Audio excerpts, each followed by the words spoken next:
কিন্তু আসলে আমরা যখন শুটটা করি বডির স্টার্ট করি তখন রিয়েলি যারা আসলে প্রেগনেন্ট উইমেন তাদেরকে আমরা কখনো পাইনি, কিন্তু ওটা শুরু থেকে ছিল আমার সাথে, প্রায় 6 মাস হয়ে গেছে, 6 মাসের উপরে হয়ে গেছে বডিটা লঞ্চ হয়েছে। কিন্তু প্রথমবার ও একজন সত্যি সত্যি একজন প্রেগনেন্ট উইমেন, ও কিন্তু কোনো দামি পড়া নেই, ওর জন্য সবাই দোয়া করবেন ওর অনাগত সন্তানের জন্য। একজন এরকম প্রসূতি মা যখন,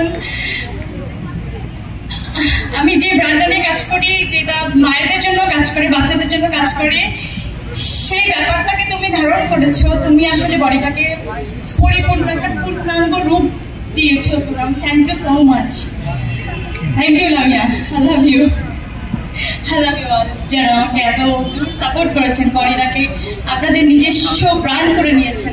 I am so thankful to you. Love you, love you, love you.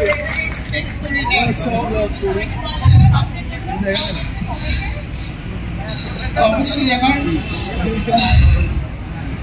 যে বাচ্চাটা আসতে যাচ্ছে সবাই দোয়া করবেন। যারা দেখলেন আমি যথাসম্ভব চেষ্টা করেছি আর কি, ও স্টেজে থাকার কোনো কথাই ছিল না।